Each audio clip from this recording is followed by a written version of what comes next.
Bonjour, voici la lecture de la section 10 du chapitre 7.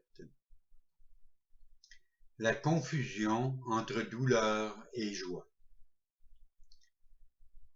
Le royaume est le résultat de prémices, tout comme l'est ce monde. Peut-être as-tu suivi le raisonnement de l'ego jusqu'à sa conclusion logique, qui est une confusion totale en tout.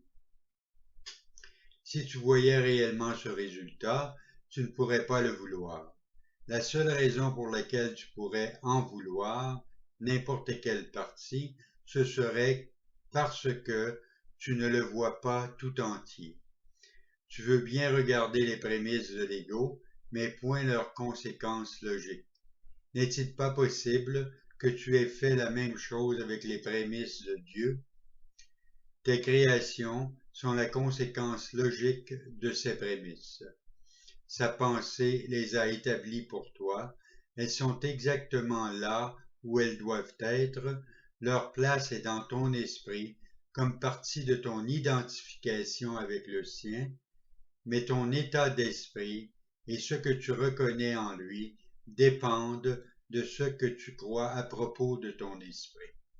Quelles que soient ces croyances, elles sont les prémices qui déterminent ce que tu acceptes dans ton esprit.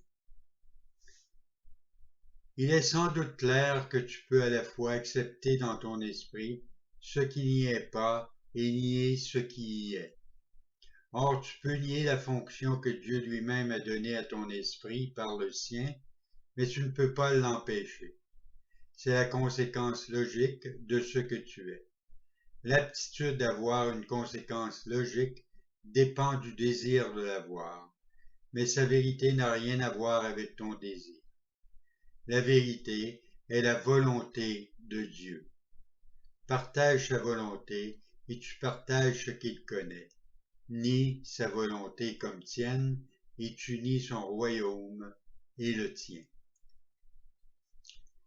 Le Saint-Esprit te dirigera uniquement pour t'éviter de la douleur. Il est sûr que personne ne ferait objection à ce but s'il le reconnaissait. Le problème n'est pas de savoir si ce que dit le Saint-Esprit est vrai, mais si tu veux écouter ce qu'il dit. Tu ne reconnais pas plus ce qui est douloureux que tu ne connais ce qui est joyeux. Et tu es, de fait, très enclin à confondre les deux. La fonction principale du Saint-Esprit est de t'enseigner à les distinguer. Ce qui est joyeux pour toi est douloureux pour l'ego. Et aussi longtemps que tu auras un doute sur ce que tu es, tu confondras joie et douleur. Cette confusion est la cause de toute l'idée de sacrifice. Obéis au Saint-Esprit et tu abandonneras l'ego. Mais tu ne sacrifieras rien. Au contraire, tu gagneras tout. Si tu croyais cela, il n'y aurait pas de conflit. Voilà pourquoi tu as besoin de te démontrer à toi-même ce qui est évident. Ce n'est pas évident pour toi. Tu crois que faire l'opposé de la volonté de Dieu peut être mieux pour toi. Tu crois aussi qu'il est possible de faire l'opposé de la volonté de Dieu. Par conséquent, tu crois qu'un choix impossible s'offre à toi, un choix qui est à la fois apeurant et désirable. Or, Dieu veut. Il ne souhaite pas. Ta volonté est aussi puissante que la sienne parce que c'est la sienne. Les souhaits de l'ego ne signifient rien parce que l'ego souhaite l'impossible. Tu peux souhaiter l'impossible, mais tu ne peux vouloir qu'avec Dieu. Cela est la faiblesse de l'ego et c'est ta force. Le Saint-Esprit se range toujours avec toi et avec ta force. Tant que tu évites d'être guidé par lui de quelque façon que ce soit, tu voudrais être faible. Or, la faiblesse est effrayante. Que peut donc signifier cette décision, sinon que tu voudrais avoir peur? Le Saint-Esprit ne demande jamais de sacrifice, mais l'ego en exige toujours. Toute confusion de ta part dans cette distinction des motivations ne peut être due qu'à la projection. La projection est une confusion de motivation, et la confiance étant donnée cette confusion devient impossible. Personne n'obéit avec joie à un guide en qui il n'a pas confiance, mais cela ne signifie pas que le guide est indigne de confiance. Dans ce cas-ci, cela signifie toujours que celui qui suit l'est. Toutefois, cela aussi ne concerne que sa propre croyance.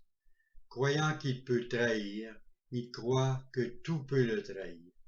Mais c'est uniquement parce qu'il a choisi de suivre un mauvais guide. Incapable de suivre ce guide sans peur, il associe la peur au fait d'être guidé. Il refuse ensuite d'être guidé par qui que ce soit. Si le résultat de cette décision est la confusion, cela n'est guère surprenant. Le Saint-Esprit est parfaitement digne de confiance, comme tu l'es. Dieu lui-même te fait confiance, que tu sois digne de confiance, donc ne fais pas question. Cela restera toujours au-delà de toute question, si fort que tu le mettes en question. J'ai dit plutôt que tu es la volonté de Dieu.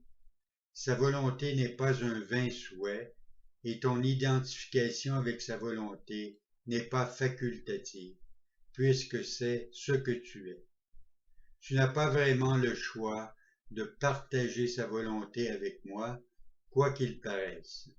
La séparation tout entière réside dans cette erreur. La seule voie qui mène hors de l'erreur est de décider que tu n'as pas à décider quoi que ce soit. Tout a été donné par décision de Dieu.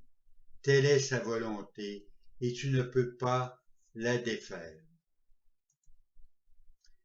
Même le renoncement à ta fausse prérogative de décider, sur laquelle l'ego veille si jalousement, ce n'est pas par ton souhait qu'il est accompli. Il a été accompli pour toi par la volonté de Dieu, qui ne t'a pas laissé inconsolé.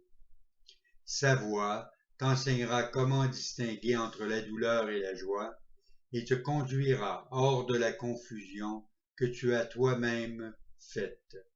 Il n'y a pas de confusion dans l'esprit d'un fils de Dieu, dont la volonté doit être la volonté du Père, parce que la volonté du Père est son Fils. Les miracles sont en accord avec la volonté de Dieu, dont tu ne connais pas la volonté parce que tu ne sais plus ce qu'est ta volonté. Cela signifie que tu ne sais plus ce que tu es. Si tu es la volonté de Dieu et que tu n'acceptes pas sa volonté, tu nies la joie. Le miracle est donc une leçon sur ce qu'est la joie. Étant une leçon de partage, c'est une leçon d'amour qui est la joie. Ainsi, chaque miracle est une leçon de vérité, et c'est en offrant la vérité que tu apprends la différence entre douleur et joie. Bonne journée.